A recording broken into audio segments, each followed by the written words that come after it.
그 며칠 전에 방송 용어로 참 부족해서 직접 옮기지는 못하지만 우리 이상호 고발뉴스 대표님께서 아주 정확한 직격을 하신 말이 있어요. 김성훈 차장을 보고 이거 느낌이 이상한데 했는데 바로 그 다음 날 의전차에 뭐 트렁크를 여니까 샤랄랄라 저 풍선이 날아가고 뭐 무슨 노래를 뭐 저 축가를 뭘 하고 심지어 안마에 해군 함정까지 들여서 외부인 노래방 기계까지 들여서 뭐 폭죽 노래까지 했다. 이런 계속해서 정말 온 국민이 충격을 받고 개개 뉴스별로 떼서 보면 각각이 다 탄핵감인 이런 뉴스들이 계속 쏟아져 나오고 있습니다. 그 가운데서 어제는 급기야 윤석열 찬가 노래까지 나왔습니다. 한번 보고 가시겠습니다.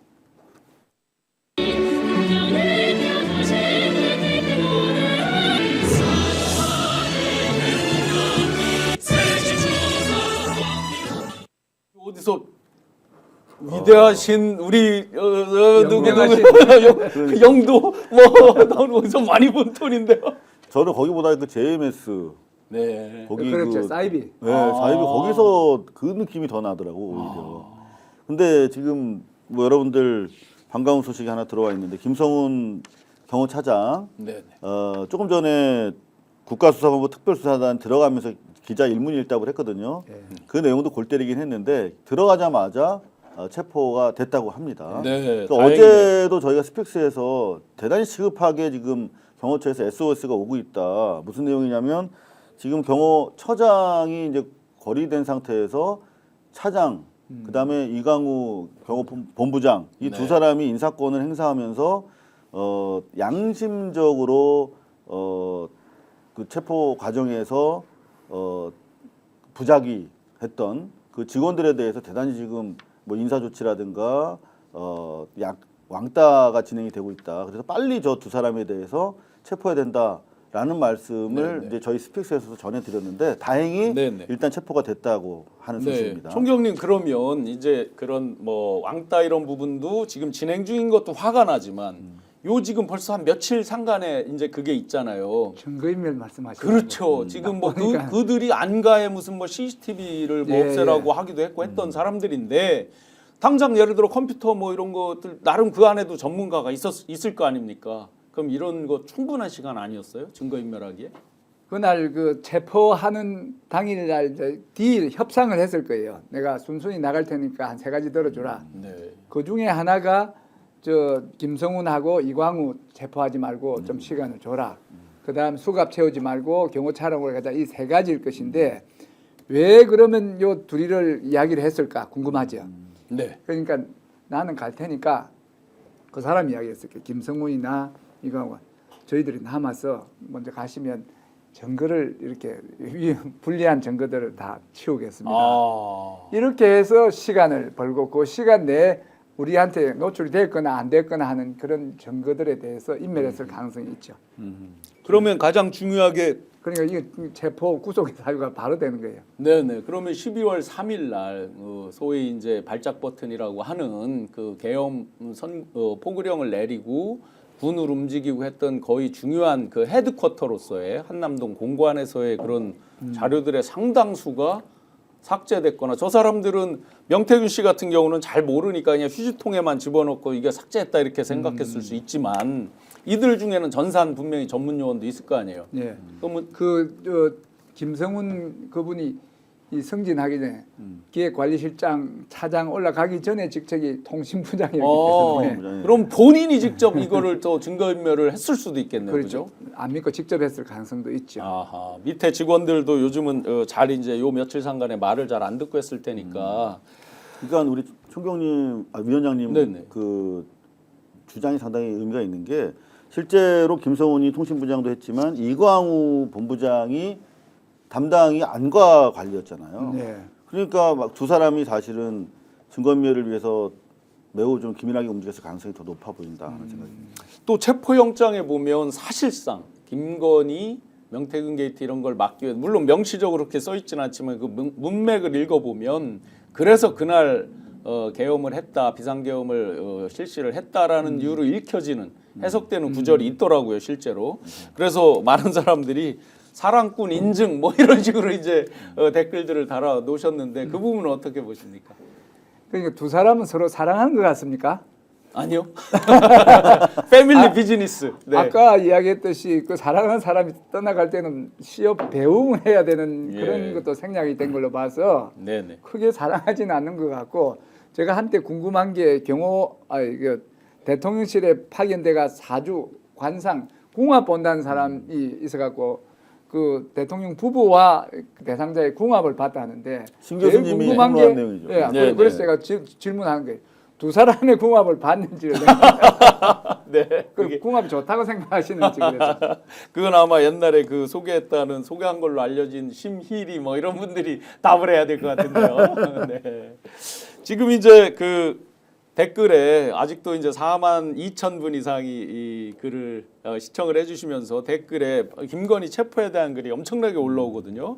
위원장님, 그 지금 김건희를 체포할 어떤 명시적인 법적 근거나 현실적 상황이 됩니까? 도이치모터스 관련해서 지난번 그 뉴스를 보니까 서울지검에서 다시 그 사건을 들여다보고 있다.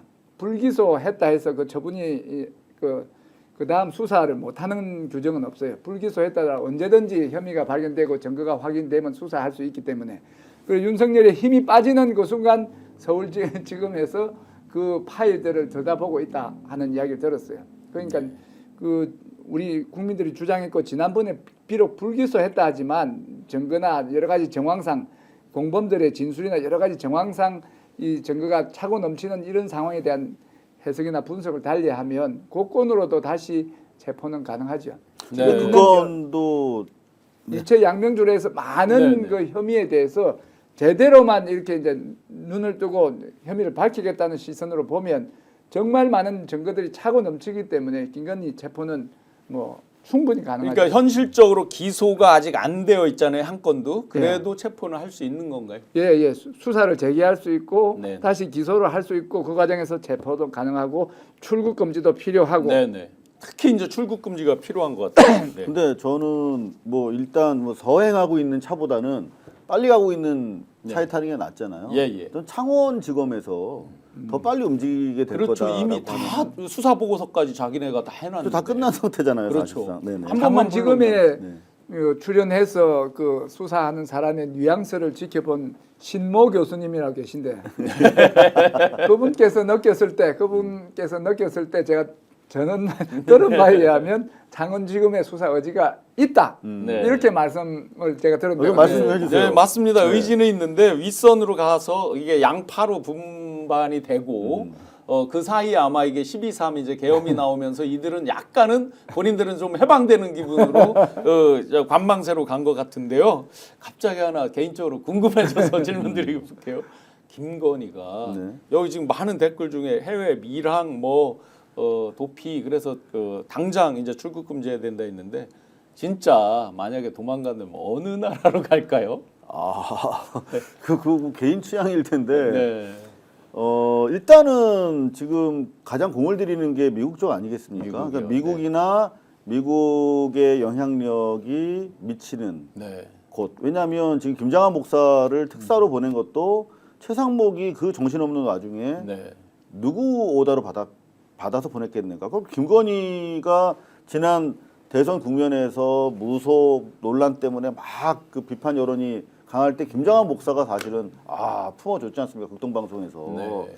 그리고 일부러 그걸 노출시키고 그 사람을 특사로 보냈어 트럼프한테. 네. 그리고 사실상 지금 트럼프와 윤석열을 어떤 이미지적으로 동일시하려고 하는 의도를 계속 지금 그 유튜브나 그렇죠. 자기 지지자들한테 퍼뜨리고 있거든요. 그리고 김영이라고 하는 미 하원 의원에게도 사실상 이게 부정선거 주장이 이제 트럼프 오늘도 황당한 말을 했어요. 그러니까 오늘도. 트럼프도 네. 이제 부정선거를 주장하면서 국회를 찬탈했던 사람이기 때문에 그런 동료항을 강조하면서 구명 로비를 하고 있는 것을 우리가 고려한다면 미국 또는 뭐 미국 지배 영향력이 큰 나라로 아마 가게 된다면 아마 우리가 출금을 안 하면 제 예상으로는 정치적 망명이라 주장하면서 도망갈 것 같아요. 이게 지금 정치적인 핍박을 받고 있는 것이다. 이렇게 주장을 하면서 미국 비행기를 타지 않을까. 그러면 그런 가면 건 거의 받아들여질 수는 있는 건가요? 그게? 아니, 확률은 없지만 네, 주장은 하겠다 그 네, 말이죠. 네, 네.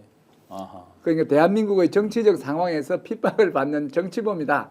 그런 명분으로 미국에 망명을 신청하겠지만 받아들일 가능성은 근데 네네. 없죠. 미국이 취하고 있는 그 망명자에 대한 태도가 사실 이제 탈북자 같은 경우는 잘 받아지고, 네. 그러니까 기본적으로 그 공화당이든 민주당이든 상관없이 미국은 여전히 지난 100여 년 동안 중국을 주적으로 이제 타겟팅하면서 플러스 알파로 북한 아니겠습니까? 네네. 근데 지금 저들이 주장하는 모든 부정선거 논리가 반중 반북이거든요. 네네. 그 프레임을 그대로 가져가서 나는 이거 주장하다가 아하. 남한의 종북 세력에 의해서 정치적으로 아. 핍박받고 그래서 왔다라고 하는 논리를 편다면 이전에 탈북자들에 대해서 상당히 적극적으로 망명에 응했던 미국 그 당국 입장에서는 좀 곤혹스러울 그런 겁니다. 논리를 만들기 위한 전초 작업일지도 모르겠네요. 그렇죠. 네.